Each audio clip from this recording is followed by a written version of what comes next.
ಎಲ್ಲರಿಗೂ ನಮಸ್ಕಾರ ವೀಕ್ಷಕರೇ. ಜನವರಿ 15 ಬಹಳ ವಿಶೇಷವಾಗಿರುವಂತಹ ಮಕರ ಸಂಕ್ರಾಂತಿ ಹಬ್ಬ. ಈ ರಾಶಿ ಚಕ್ರದವರಿಗೆ ಈ ಒಂದು ಹಬ್ಬ ಸಂಪೂರ್ಣವಾಗಿ ಅದೃಷ್ಟವನ್ನು ತಂದುಕೊಡುತ್ತೆ. ಎಲ್ಲ ರೀತಿಯ ಕಷ್ಟಗಳಿಂದ ಮುಕ್ತಿಯನ್ನು ಪಡೆದುಕೊಳ್ತಾರೆ. ಈ ಒಂದು ವಿಶೇಷವಾದ ವರ್ಷದ ಮೊದಲ ಹಬ್ಬದಿಂದ ಈ 5 ರಾಶಿಯಲ್ಲಿರ್ತಕ್ಕಂತಹ ಜನರಿಗೆ ಅದೃಷ್ಟ ಸಂಪೂರ್ಣವಾಗಿ ಬದಲಾವಣೆಯಾಗುತ್ತೆ. ಇವರು ಯಾವುದೇ ಒಂದು ಕೆಲಸವನ್ನು ಮಾಡಿದರೂ ಕೂಡ ಅದರಲ್ಲಿ ಲಾಭವನ್ನು ಕಂಡುಕೊಳ್ತಾರೆ. ಎಲ್ಲ ರೀತಿಯ ತೊಂದರೆಗಳು ಕೂಡ ದೂರವಾಗ್ತಾ ಹೋಗುತ್ತೆ. ಈ ಒಂದು ಸಂದರ್ಭದಲ್ಲಿ ಈ ರಾಶಿ ಚಕ್ರದವರಿಗೆ ಸಂಪೂರ್ಣವಾಗಿ ಲಕ್ಷ್ಮೀ ದೇವಿಯ ಅನುಗ್ರಹ ಸಿಗ್ತಾ ಇರೋದ್ರಿಂದ ಇವರು ಬಹಳಷ್ಟು ವಿಶೇಷವಾದ ಒಂದು ಸಂಪತ್ತನ್ನು ಕೂಡ ಬರಮಾಡ್ಕೊಳ್ತಾರೆ. ಅಷ್ಟೆಲ್ಲ ಲಾಭ ಅದೃಷ್ಟವನ್ನು ಕಂಡುಕೊಂಡು ನೆಮ್ಮದಿಯನ್ನು ಬರಮಾಡ್ಕೊಳ್ಳುವ ಅದ್ಭುತವಾದ ರಾಶಿಗಳು ಯಾವ್ಯಾವು ಅಂತ ನೋಡೋಣ.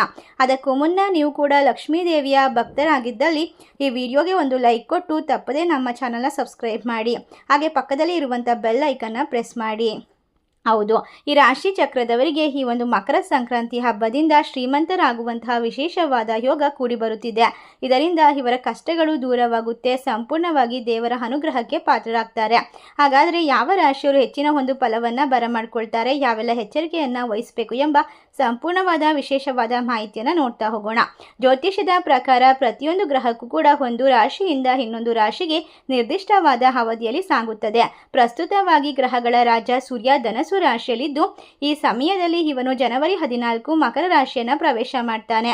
ಆದ್ದರಿಂದ ಮಕರ ಸಂಕ್ರಾಂತಿಯನ್ನ ಜನವರಿ 14, 2026ರಿಂದ ಆದರೆ ಸೂರ್ಯನು ರಾಶಿ ಬದಲಾವಣೆಯು ಎಲ್ಲ 12 ರಾಶಿಗಳ ಮೇಲೆ ಪರಿಣಾಮವನ್ನು ಬೀರುತ್ತೆ. ಈ ಸಮಯ ಸೂರ್ಯನ ಪ್ರವೇಶ ಅನೇಕ ಜೀವನದಲ್ಲಿ ಪ್ರಬುದ್ಧತೆ ಮತ್ತು ಸಂಪತ್ತು ನೆಮ್ಮದಿಯನ್ನು ತಂದುಕೊಡುತ್ತೆ. ಈ ಸಮಯ ಸೂರ್ಯನು ಮಕರ ರಾಶಿಯನ್ನು ಪ್ರವೇಶ ಮಾಡಿದಾಗ ತೊಂದರೆಗಳನ್ನು ಕೆಲವು ರಾಶಿಯವರು ಎದುರಿಸಬೇಕಾಗುತ್ತೆ. ಇನ್ನು ಕೆಲವು ರಾಶಿಯವರಿಗೆ ಸಂಪತ್ತು ಪ್ರಾಪ್ತಿಯಾಗುತ್ತೆ ಅಂತ ಜ್ಯೋತಿಷ್ಯದಲ್ಲಿ ಹೇಳಲಾಗುತ್ತಿದೆ. ಹಾಗಾದರೆ ಮೊದಲನೇದಾಗಿ ಜ್ಯೋತಿಷ್ಯದ ಪ್ರಕಾರ ಈ ಲಾಭ ಮತ್ತು ಅದೃಷ್ಟವನ್ನು ಕಂಡುಕೊಂಡು ನೆಮ್ಮದಿಯನ್ನು ಬರಮಾಡಿಕೊಂಡು ಕೌಟುಂಬಿಕ ಜೀವನದಲ್ಲಿ ಇರ್ತಕ್ಕಂಥ ಕಲಹಗಳನ್ನು ಪರಿಹಾರ ಮಾಡಿಕೊಳ್ಳುವಂತಹ ಅದ್ಭುತವಾದ ರಾಶಿ ಯಾವುದು ಅಂತ ನೋಡೋದಾದ್ರೆ ಮಿಥುನ ರಾಶಿ. ಹೌದು, ಮಿಥುನ ರಾಶಿಯಲ್ಲಿರ್ತಕ್ಕಂತಹ ಜನರಿಗೆ ಈ ಒಂದು ಸಂಕ್ರಾಂತಿ ಹಬ್ಬ ಇವರ ಬಾಳನ್ನ ಬೆಳಗುತ್ತೆ ಅಂತ ಹೇಳಿದ್ರೆ ತಪ್ಪಾಗೋದಿಲ್ಲ. ಮಕರ ರಾಶಿಗೆ ಸೂರ್ಯನ ಪ್ರವೇಶವು ಈ ರಾಶಿಯವರಿಗೆ ಹೆಚ್ಚಿನ ಒಂದು ಶಕ್ತಿ ಸಾಮರ್ಥ್ಯ, ಜೀವನದಲ್ಲಿ ಸಮಸ್ಯೆಗಳನ್ನು ದೂರ ಮಾಡಿಸುವಂತಹ ಶಕ್ತಿಯನ್ನು ಕೊಡುತ್ತೆ. ಹಣಕಾಸಿನ ವೆಚ್ಚಗಳನ್ನು ಪರಿಹರಿಸಲು ಕಾರಣವಾಗುತ್ತೆ. ಈ ರಾಶಿಯವರಿಗೆ ಸೂರ್ಯನ ಪ್ರವೇಶವು ವಿಶೇಷವಾಗಿ ಜೀವನದ ಮೇಲೆ ಸಕಾರಾತ್ಮಕ ಪರಿಣಾಮವನ್ನು ಬೀರುತ್ತೆ ಅಂತ ಹೇಳಿದ್ರೆ ತಪ್ಪಾಗೋದಿಲ್ಲ. ಇವರು ಅಂದುಕೊಂಡ ಕೆಲಸಗಳಲ್ಲಿ ಅದೃಷ್ಟವನ್ನು ಕಂಡುಕೊಳ್ತಾರೆ. ಜ್ಯೋತಿಷ್ಯ ಶಾಸ್ತ್ರದಲ್ಲಿ ಸಂಕ್ರಾಂತಿ ಹಬ್ಬವನ್ನು ಬಹಳ ವಿಶೇಷವೆಂದು ಪರಿಗಣಿಸಲಾಗುತ್ತೆ. ಏಕೆಂದರೆ ಸಂಕ್ರಾಂತಿ ಹಬ್ಬ ಮೊದಲ ದಿನದಂದು ಸೂರ್ಯನು ಧನಸ್ಸು ರಾಶಿಯಲ್ಲಿ ಬಿಟ್ಟು ಮಕರ ರಾಶಿಯನ್ನು ಪ್ರವೇಶ ಮಾಡ್ತಾನೆ. ಈ ಮಕರ ರಾಶಿಯ ಅಧಿಪತಿ ಶನಿ ಮತ್ತು ಸೂರ್ಯ. ಶನಿ ದೇವನಿಗೆ ತಂದೆ ಮಗನ ಸಂಬಂಧವಿದೆ. ಹಾಗೆ ಸಂಕ್ರಾಂತಿಯ ನಂತರ ಹಲವರ ಬದುಕು ಬದಲಾಗುವಂತಹ ವಿಶೇಷತೆಯನ್ನು ಕಂಡುಕೊಳ್ಳಬಹುದು. ಸಂಕ್ರಾಂತಿಯಲ್ಲಿನ ಗ್ರಹಗತಿಗಳ ಬದಲಾವಣೆಯು ಹಲವಾರು ರಾಶಿಗಳ ಮೇಲೆ ನೇರವಾಗಿ ಪರಿಣಾಮವನ್ನು ಬೀರೋದನ್ನು ಕೂಡ ನೋಡಬಹುದು. ಸೌರಮಂಡಲದಲ್ಲಿ ಸೂರ್ಯನ ಸಂಚಾರದಿಂದ ಆಗುವಂತಹ ಬದಲಾವಣೆ ಹಲವು ರೀತಿಯಲ್ಲಿ ಪ್ರಭಾವವನ್ನು ಉಂಟು ಮಾಡುತ್ತೆ. ಹಾಗೆ ಸೂರ್ಯನು ಈ ದಿನ ತಮ್ಮ ಪಥವನ್ನು ಬದಲಾಯಿಸಿ ಎಲ್ಲ ರಾಶಿಗಳಿಗೆ ಹೊಸ ದಿಕ್ಕನ್ನು ಸೂಚಿಸ್ತಾನೆ, ಆರೋಗ್ಯವನ್ನು ತಂದುಕೊಡ್ತಾನೆ. ನೆಮ್ಮದಿಯ ಜೀವನ ಕೂಡ ಇವರಿಗೆ ಪ್ರಾಪ್ತಿಯಾಗುತ್ತೆ ಅಂತ ಹೇಳಿದ್ರೆ ತಪ್ಪಾಗೋದಿಲ್ಲ.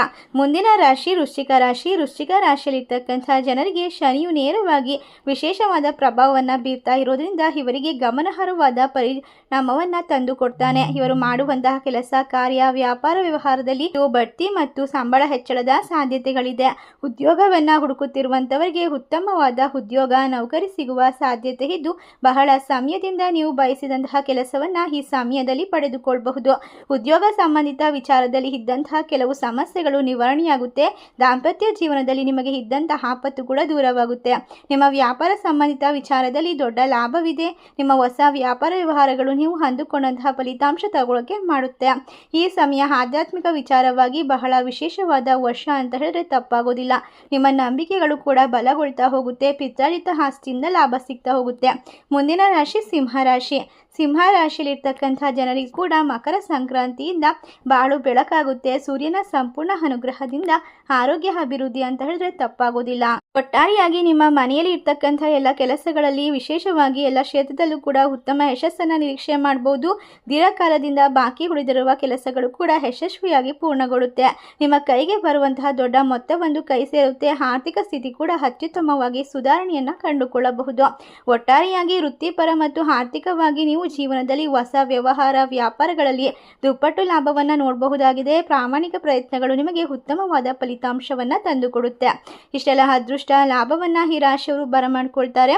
ಮುಂದಿನ ರಾಶಿ ಮಕರ ರಾಶಿ. ಸೂರ್ಯನು ಮಕರ ರಾಶಿಗೆ ಮೊದಲ ಮನೆಗೆ ಸ್ಥಳಾಂತರಗೊಳ್ತಾ ಇರೋದ್ರಿಂದ ಈ ರಾಶಿ ಜನರ ಅದೃಷ್ಟ ಸಂಪೂರ್ಣವಾಗಿ ಬದಲಾಗುತ್ತೆ. ನಿಮ್ಮ ಹಲವಾರು ವರ್ಷದ ಕೆಲಸಗಳು ಈ ಒಂದು ಅದೃಷ್ಟದಿಂದ ಸಂಪೂರ್ಣವಾಗುತ್ತೆ.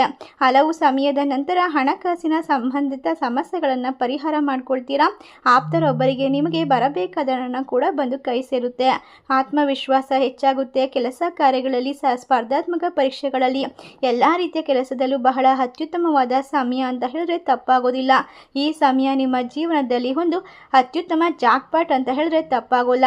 ಈ 5 ರಾಶಿಯಲ್ಲಿರ್ತಕ್ಕಂಥ ಜನರಿಗೆ ಇನ್ನು ಮುಂದೆ ಕಷ್ಟಗಳೇ ಇಲ್ಲದ ನೆಮ್ಮದಿಯ ಜೀವನ, ಆಕಸ್ಮಿಕವಾಗಿ ಧನಲಾಭ, ನೀವು ಮಾಡುವಂತಹ ಪ್ರತಿಯೊಂದು ಕಾರ್ಯದಲ್ಲೂ ಕೂಡ ಸೂರ್ಯನ ಅನುಗ್ರಹ ಹಾಗೂ ಶನಿದೇವನ ಅನುಗ್ರಹ ಸಂಪೂರ್ಣವಾಗಿ ನಿಮ್ಮ ಬಾಳನ್ನು ಬೆಳಕು ಮಾಡುತ್ತೆ. ಈ ಒಂದು ವರ್ಷದ ಮೊದಲ ಮಕರ ಸಂಕ್ರಾಂತಿ ಹಬ್ಬದಿಂದ ನೀವು ಶ್ರೀಮಂತರಾಗೋದನ್ನು ತಡೆಯೋಕೆ ಯಾರಿಂದ ಕೂಡ ಸಾಧ್ಯವಿಲ್ಲ. ಈ ರಾಶಿ ಚಕ್ರದವರ ಬಾಳಿನಲ್ಲಿ ಇರ್ತಕ್ಕಂತಹ ಸರ್ವ ವಿಧವಾದ ಸಮಸ್ಯೆಗಳು ಪರಿಹಾರವನ್ನು ಪಡೆದುಕೊಳ್ಳುತ್ತೆ. ನೆಮ್ಮದಿಯ ಸುಖ ಶಾಂತಿಯ ಜೀವನ ನಿಮಗೆ ಪ್ರಾಪ್ತಿಯಾಗುತ್ತೆ. ಇಷ್ಟೆಲ್ಲ ಲಾಭವನ್ನು ಬರಮಾಡಿಕೊಳ್ಳುವಂತಹ ಈ 5 ರಾಶಿಗಳಲ್ಲಿ ನಿಮ್ಮ ರಾಶಿ ಇದ್ದರೂ ಇಲ್ಲದಿದ್ದರೂ ಭಕ್ತಿಯಿಂದ ಓಂ ಸೂರ್ಯದೇವಾಯ ನಮಃ, ಓಂ ಮಹಾಲಕ್ಷ್ಮೀ ದೇವಿ ನಮಃ ಎಂದು ತಪ್ಪದೆ ಕಮೆಂಟ್ ಮಾಡಿ ನಮ್ಮ ಚಾನಲ್ಗೆ ಸಬ್ಸ್ಕ್ರೈಬ್ ಮಾಡಿ. ಸರ್ವೇ ಜನ ಸುಖಿನೋ ಭವಂತು. ಧನ್ಯವಾದಗಳು. ಸಂಕ್ರಾಂತಿ ಹಬ್ಬದ ಶುಭಾಶಯಗಳು. ನಿಮ್ಮ ಬಾಳು ಬೆಳಕಾಗಲಿ.